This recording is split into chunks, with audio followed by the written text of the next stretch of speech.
يا مساء الفل على كل عشاق الجرينتا والكرة الإفريقية في قناة الفرسان، قناة كل الزملكاوية سكواد جرينتا. النهاردة كلام كبير، كلام كبير قوي، كلام عن معركة نيلسون مانديلا في قلب العاصمة الجزائر بكرة إن شاء الله الجمعة 10 إبريل الساعة 6 مساء بتوقيت القاهرة. الزمالك في مواجهة شباب بلوزداد الجزائري في ذهاب نصف نهائي الكونفدرالية الإفريقية. ماتش محتاج قلب، محتاج ذكاء، ومحتاج قبل اي حاجه مذاكره للمنافس. وانا النهارده جاي وجايب لك الخلاصه وتفاصيل مش هتسمعها عند اي حد تاني. بس قبل ما نبدا، اختي الزملكاويه، اخويا الزملكاوي، هستأذنك تعمل لايك وشير، ويشرفني انك تسجل معانا في قناتكم ومكانكم، قناة كل فارس وفارسة، قناة سكواد جرينتا. اتفضل عندي على يوتيوب او فيسبوك او انستجرام او على تيك توك، قناة سكواد جرينتا. ويلا بينا. خلونا نبدأ بصاحب الأرض شباب بلوزداد تحت قيادة البوسني مصطفى كوردو أوغلو والجزائري سليم سبيع.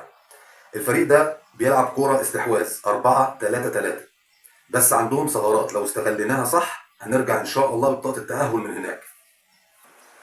أولا، في حراسة المرمى الثغرة الكبرى عندهم حارس المرمى رقم 30 اسمه فريد شعال.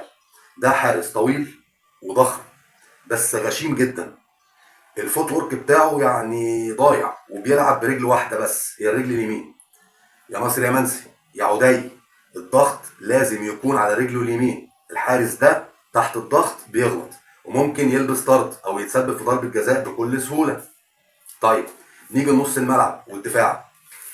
قلب الدفاع عندهم فيه بكور والعوافي، والباكات دايما طايره، خصوصا نوفل خاسف اللي هو رقم 24، ده الباك الشمال بتاعهم. ده سريع جدا وبيشوط كتير.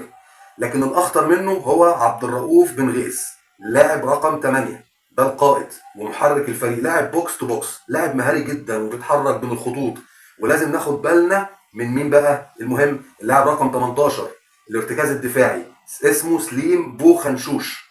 سليم بوخنشوش اللاعب ده عنيف جدا وتدخلاته غشيمه. وبزيره يا حبيبي، حبيبي يا بزيره، ابعد عنه خالص. احنا محتاجينك، احنا محتاجينك يا بزيره، محتاجينك سليم. واللاعب ده انت ممكن تلبسه انذار وطرد بذكائك من غير ما نستخدم الخشونه معاه او ايه يعني نصطدم بيه.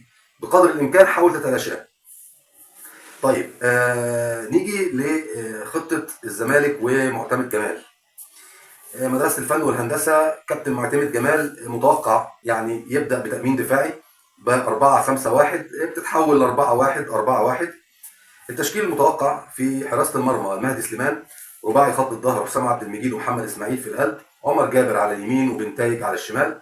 في نص الملعب محمد شحاته وفتوح كارتكاز مزدوج، قدامهم المايسترو عبد الله السعيد، وعلى الاطراف هيلعب وينج يمين باخوان بزيره، ووينج ليفت بعدي الدباغ، وقدام بمهاجم صريح ناصر منسي.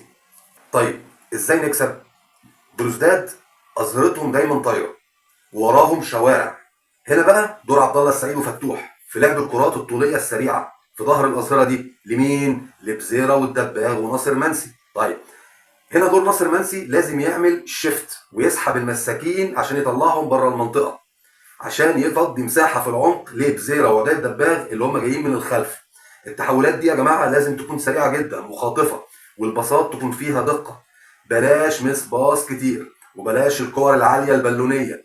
العب على الارض على قد ما تقدر وكسر رتم شباب بلوزداد، واعمل افتكاك للكوره يا شحاته انت وفتوح. افتكاككم للكوره هو مفتاح الماتش. الماتش مش سهل، والجمهور الجزائري هيملى استاد نيلسون مانديلا، بس الزمالك بالجرينتا والهدوء التكتيكي يقدر يخطف نتيجه ايجابيه.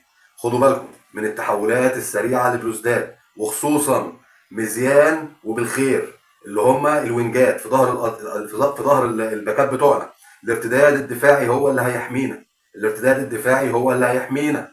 عمر جابر وبنتايج ومحمد شحاته وفتوح وبيساندهم عبد الله السعيد. يا جماعه الارتداد الدفاعي ده هو اللي هيحمينا من اي مشاكل ممكن يسببها لنا اللعيبه دول. وشباب بلوزداد عنده حته التحول كويسه جدا جدا جدا، ودايما بيضغط وبيزيد في وقت التحول، بيعمل كثافه هجوميه اكتر من عدد المدافعين اللي في الفريق اللي بيلعب قدامه. يعني مثلا تلاقي مثلا في 3 مدافعين تلاقيهم هم 4، 2 مدافعين تلاقيهم هم 3، 4 مدافعين تلاقيهم 5. دايما بيبقوا عاملين كثافه زياده على المدافعين اللي قصاد منهم في عمليه الارتداد.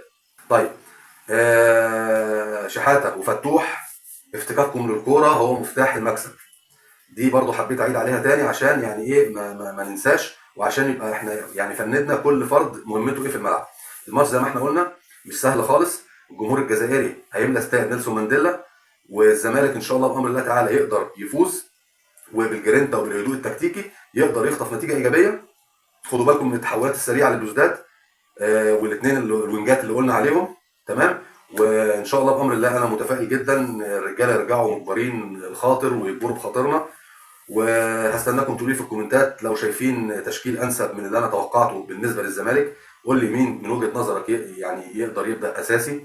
تمام. وهل اخوان بزيره وعداد دباغي يقدروا فعلا يشكلوا خطوره في ظهر الاظهره دايما اللي هم الطايرين بتوع شباب بلوزداد. وان شاء الله بامر الله تعالى منتظر تعليقاتكم ونقاشكم.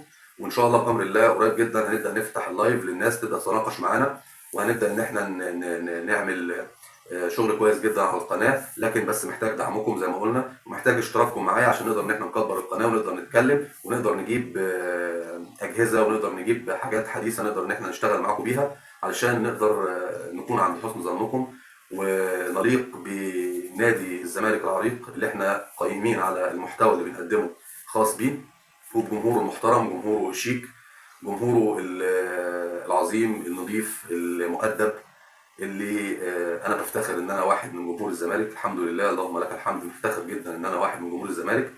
ومش هطول عليكم اكتر من كده، وان شاء الله بامر الله نتقابل بعد الماتش ونكون مجبرين بامر الله مجبرين الخاطر، واقول لكم لا اله الا الله، ونتقابل على خير ان شاء الله بعد الماتش. سلام.